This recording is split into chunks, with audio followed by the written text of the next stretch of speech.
Mercedes, Alpha, Minnesota, yada, yada.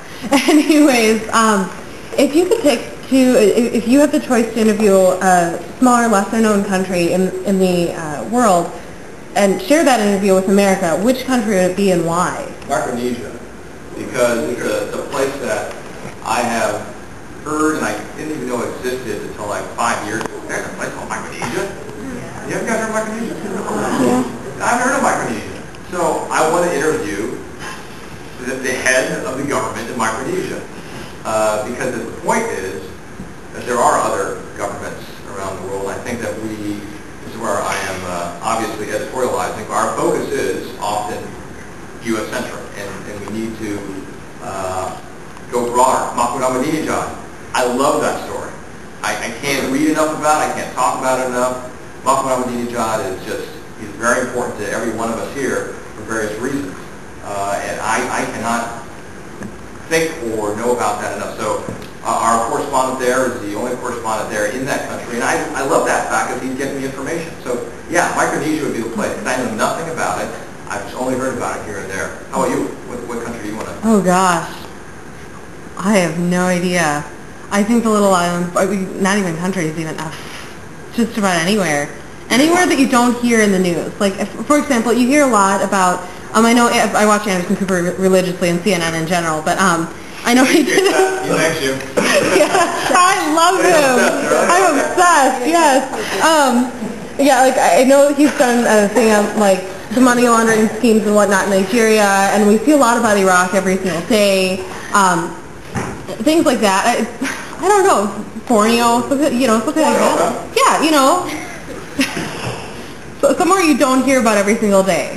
I'm with you on that. Yeah. Good question. How about down over here on this right side? Any questions there on the right side? Definitely from LA. You talked about like when we was majoring and internships. I was wondering. And I kept on bigger wheels, really nice stereo.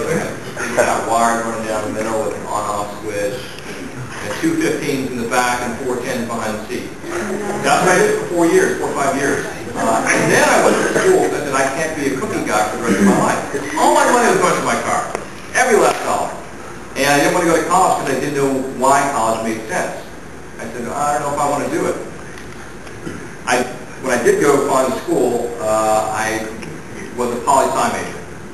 Then I changed from poli-sci to rhetoric. And rhetoric because I thought I wanted to become a lawyer. Then I roomed with lawyers, and I found that they had really great parties. But they had horrible lives after. Like what would happen is they would work in the industry for 2 years, and then they would leave, at least most of my friends. So I said, why would I want to do that for? And it seemed like they were working a lot and they weren't really happy. So, I didn't want to do that.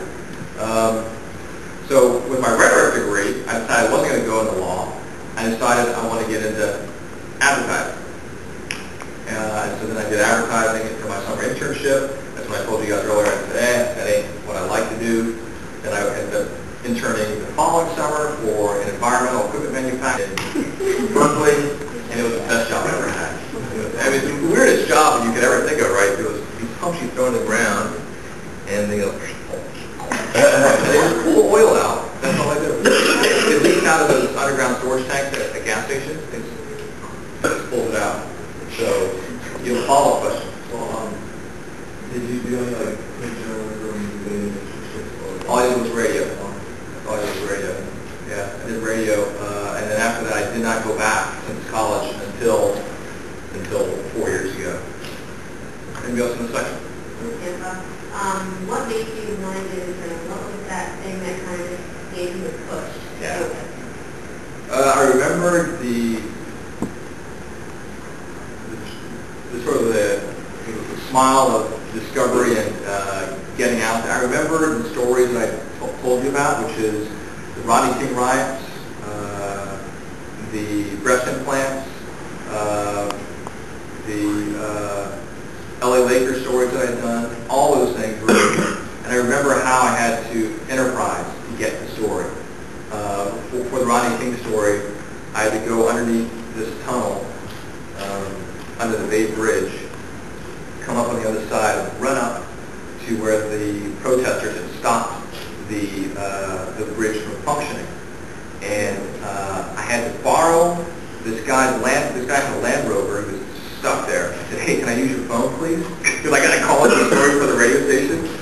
remember I said, I'll pay you, 50 cents a minute. I don't know how much it cost back then. But that was how I got the story. I got the exclusive, I got picked by NPR, and I was the only one, on the bridge. In fact, I was actually marching with that group that stopped. And the station called me and said, Richard, you got to cover the story. So I went all the way back, underneath. And so it was that joy of doing that, getting that story, getting the perspective of what those people were thinking on the bridge. That's what I remembered.